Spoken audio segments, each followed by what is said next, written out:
जय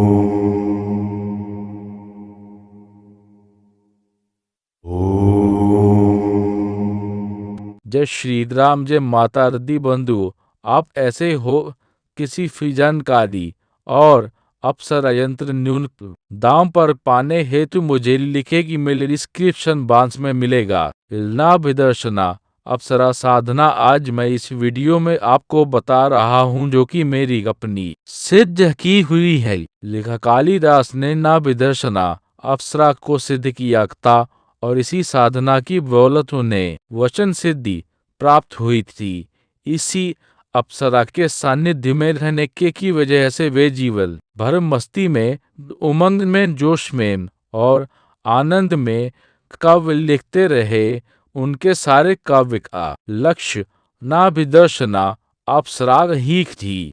अंग्रेजी में मुहावरा है, तेरे इस आगमन बिहाइंड एवरी सक्सेसफुल मन, अर्थात प्रत्येक सफल व्यक्ति के पीछे एक नारी होती है। इसमें कोई संदेह भी नहीं। ऊर्जा का स्रोत तो नारी को ही माना गया है। इस बात को तो भारतीय दर्शन ने केवल स्वीकार ही किया है, अपितु उसे उपासना योग्य तक बना दिया है।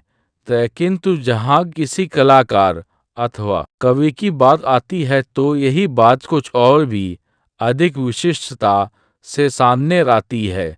आदिकाल से लेकर वर्तमान काल तक जितने भी कलाकार हुए गए, उनके मांस में किसी नारी का बिंब रहा ही है। सृजन का मूल उत्सव प्रेरणा कोई नारी ही रही है। उनमें वह सामान्य मनुष्य में अंतर केवल इतना ही होता है कि जहाँ सामान्य मनुष्य के लिए नारी का अर्थ दही भर ही होता है, वहीं कवि हृदय व्यक्ति के लिए वह उपासना जैसा स्थान रखता है। एक प्रकार से कहा जाए तो कोई भी कलाकार किसी भी नाली के माध्यम से वस्तुतः अपने ही हृदय के सौंदर्य को प्रकट करता है। बाह्य स्वरूप अथवा अंतिम बिंदु पर वह निरपेक्ष हो जाता है, अर्थात वह ऐसी उपासना करते करते उस बिंदु पर पहुंच जाता है जहां फिर उसे संपूर्ण विश्व ही सौंदर्यमय दिखने लग जाता है। इस विषय को सामान्य दृष्टि से नहीं वरन किसी के कवि के हृदय से समझना होगा, और तभी समझ में आ सकेगा कि ऐसे महाकवि कालिदास ने प्रकृति के एक एक कण में सौंदर्य देखा और उसे इस रूप में अंकित किया कि आज तक उनकी समकक्षता कोई कर ही न सका। वे स्वयं में एक उपमा बन गए। आज तक किसी भी रचना को उनके द्वारा रची कृतियों की कसौटी पर कसकर कहा जाता है कि वे स्वर्ण हैं अथवा सामान्य लौहखंड। इससे अधिक किसी का कवि की सार्थकता क्या हो सकती है। मूलतः राजकवि होते हुए भी वे स्वयं में अपने ऐश्वर्य, विलास, उमंग, ओज, प्रभाव, वर्चस्व, कला आदि में किसी भी राजपुरुष से कम नहीं थे। महाराज भोज भी उनकी इन उपलब्धियों से अनभिज्ञ नहीं थे और परस्पर मित्र भाव होने के कारण अंततोगत्वा एक दिन कालिदास ने महाराज भोज के समक्ष इस रहस्य का उद्घाटन भी कर दिया कि ऐसा संभव कुछ उनके जीवन में कैसे संभव हो पा रहा है। राजा भोज के अत्यधिक हठ करने पर एक दिन कालिदास ने राजा भोज के समक्ष नाभिदर्शना को प्रत्यक्ष प्रकट कर दिखा दिया। रूप में, सौंदर्य में और यौवन में वह छलकते हुए जाम्र की तरह थी। उसका सारा शरीर गौरवर्ण और चंद्रमा की चांदनी में नहाया हुआ सार रहा तथा पुष्प से भी कोमल और नाजुक नाभिदर्शना को कालिदास के कक्ष में थिरकते दे कर राजा भोज अत्यधिक संयमित होते हुए भी बेसुध से हो गए।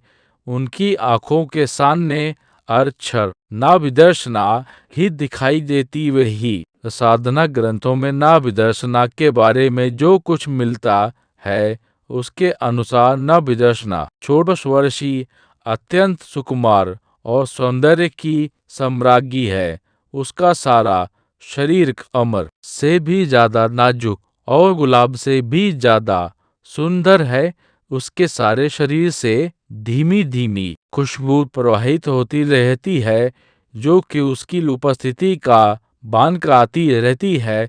इस अप्सरा की काली और लंबी आंखें, लहराते हुए झरने की तरह केश और चंद्रमा की तरह लंबी बाहें और सुंदरता से लिपटा हुआ पूरा शरीर एक अजीब सी मादकता बिखेर देता है। और इसे इन का वरदान प्राप्त है कि जो भी इसके संपर्क में गाता है वह पुरुष पूर्ण रूप से रोगों से मुक्त होकर चिरयौवन में बन जाता है। उसके शरीर का काया कल्प हो जाता है और पौरुष की दृष्टि से वह अत्यंत प्रभावशाली बन जाता है। और फिर नाम दर्शना अप्सरा को विविध उपहार देने का शौक है। जो पुरुष इसके संपर्क में आता है उसे ये हीरे मोती स्वर्ण मुद्राओं से एवं विविध उपहारों से सिक्त कर देती है। जीवन भर उस पुरुष के अनुकूल रहती हुई वह उसका प्रत्येक मामले में मार्गदर्शन करती रहती है। मातृत्व की तरह विविध स्वादिष्ट भोजन कराती है। प्रेमिका की तरह सुख एवं आनंद की वर्षा करती रहती है। नाम दर्शना अप्सरा साधना, यह एक दिन की साधना है और कोई भी साधक इस साधना को सिद्ध कर सकता है।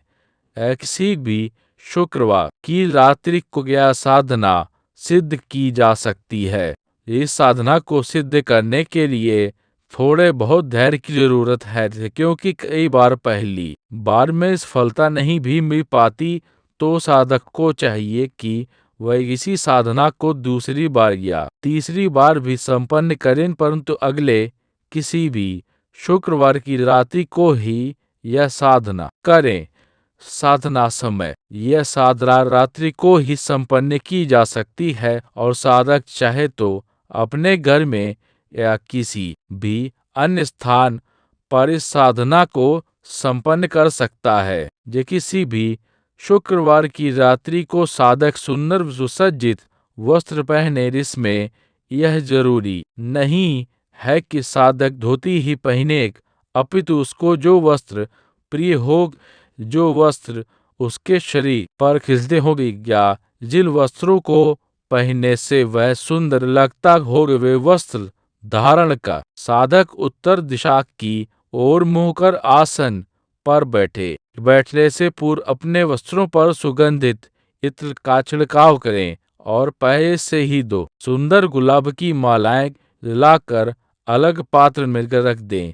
यदि गुलाब की माला उपलब्ध न हो तो किसी भी प्रकार के पुष्पों की माला ला कर रख सकता है। ये फिर सामने एक रेशमी वस्त्र पर अद्वितीय नाभिदर्शना महायंत्र को स्थापित करें और केसर से उसे तिलक करें। यंत्र के पीछे नाभिदर्शना चित्र को फ्रेम में मड़वा कर रख दें और सामने सुगंधित अगरबत्ती एवं शुद्ध घृत का दीपक लगाएं। इसके बाद हाथ में जल लेकर संकल्प करें कह कि मैं अमुक गोत्र, अमुक पिता का पुत्र, अमुक नाम का साधक नाभिदर्शना अप्सरा को प्रेमिका रूप में सिद्ध करना चाहता हूँ, जिससे कि वह जीवन भर मेरे वश में रहे और मुझे प्रेमिका की तरह ही सुख, आनंद एवं ऐश्वर्य प्रदान करे। इसके बाद नाभिदर्शना अप्सरा माला से निम्न मंत्र जप संपन्न करें। इसमें 50 एक माला मंत्र जप उसी रात्रि को संपन्न हो जाना चाहिए। हो सकता है इसमें 3 या 4 घंटे लग सकते हैं। अगर बीच में घुंघरू की आवाज आए या किसी का स्पर्श अनुभव हो, साधक विचलित न हो और अपना ध्यान हटाएं, अपितु 50 एक माला मंत्र जप एकाग्रचित्त होकर संपन्न करें। इस साधना में जितनी ही ज्यादा एकाग्रता होगी उतनी ही ज्यादा सफलता मिलेगी। 50 एक माला पूरी होते होते जब यह अद्वितीय अप्सरा घुटने से घुटना सटाकर बैठ जाए, तब मंत्र जब पूरा होने के बाद साधक अप्सरा माला को स्वयं धारण कर ले और सामने रखी हुई गुलाब की माला उसके गले में पहना दें। ऐसा करने पर नाविदर्शना अप्सरा भी सामने रखी हुई दूसरी माला उठाकर साधक के गले में डाल देती है। तब वो साधक नाविदर्शना अप्सरा से वचन ले कि मैं जब भी अप्सरा माला से एक माला मत जप करूं तब तुम्हें मेरे सामने सशरीर उपस्थित होना है और मैं जो चाहूँ वह मुझे प्राप्त होना चाहिए तथा पूरे जीवन भर मेरी आज्ञा को उल्लंघन हो। तब नाविदर्शना अप्सरा साधक के हाथ पर अपना हाथ कर वचन देती है कि मैं जीवन भर आपकी इच्छा अनुसार कार्य करती रहूंगी। इस प्रकार साधना को पूर्ण समझें और साधक अप्सरा के जाने के बाद ही खड़ा हो।